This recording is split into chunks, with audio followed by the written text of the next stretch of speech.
Greetings, everyone. This is Dacus Giesland of the Texas Parks and Wildlife Coastal Fisheries Division.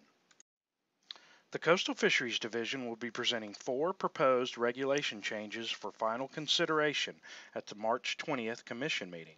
These include the expansion of the 5-fish bag limit for spotted sea trout, making the daily bag limit consistent coast-wide. This also includes requiring the use of non-offset, non-stainless steel circle hooks when fishing for sharks. This also includes the increase of the minimum size limit for cobia from 37 inches to 40 inches, and the temporary closure of recently restored oyster reefs. Regarding spotted sea trout, the department proposes to expand the 5-fish daily bag limit coast-wide. Currently, Galveston Bay and Sabine Lake have a 10-fish daily bag limit for spotted sea trout. The department has received requests from both private recreational anglers and fishing guides to consider lowering the daily bag limit to match the rest of the coast. Coastal fisheries data shows the population of spotted sea trout in these two systems remains stable. Additionally, most anglers fishing in these two systems land 5 or fewer fish per day. This slide shows the daily bag distribution for private recreational anglers during 2017. Over 91% of the anglers intercepted during creel surveys retained 5 or fewer spotted sea trout. The daily bag distribution for guided trips shows a similar pattern, with almost 87% of intercepted anglers keeping 5 or fewer spotted sea trout. The previous 2 bag distribution slides represented the combined data for both Galveston Bay and Sabine Lake.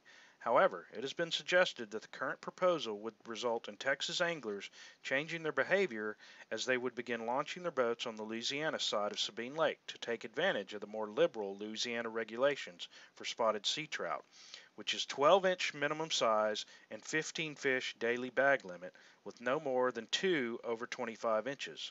Parks and Wildlife data suggests this is already occurring. There are 2 boat ramps on the Louisiana side of Sabine Lake that Parks and Wildlife conducts creel surveys. This slide represents the residency of anglers intercepted during the surveys in 2017.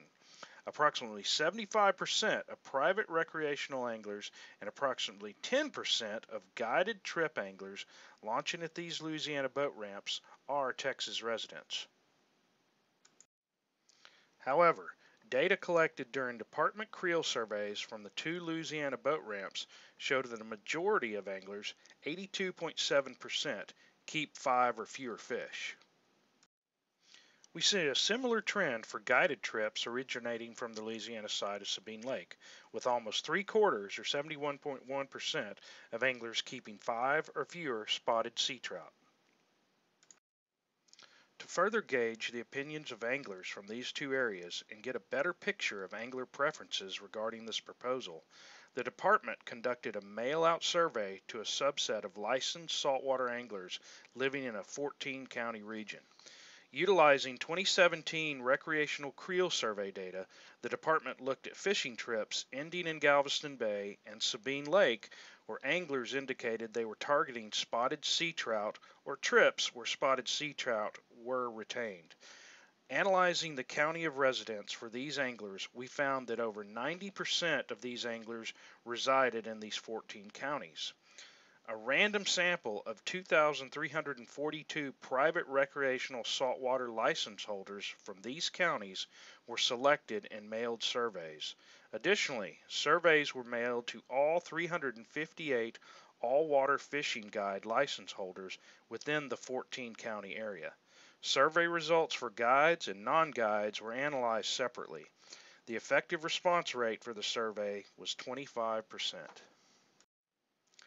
This map shows the 14 counties and percentage of 2017 creel surveys that had anglers who targeted or retained spotted sea trout. One of the questions in the survey asked respondents to indicate their support for or against the reduction of the spotted sea trout daily bag limit. Overall results by sector indicated strong support among guides for reduction in the bag limit, with 77.1% responding that they support or strongly support the proposal. For private recreational fishermen, 45.7% indicated they support or strongly support a reduction in the daily bag limit. 25.2% opposed or strongly opposed, and 29.1% indicated they were neutral to the proposal. When we look at survey results by bay system, we continue to see strong support among guides who said they primarily fished in Galveston Bay.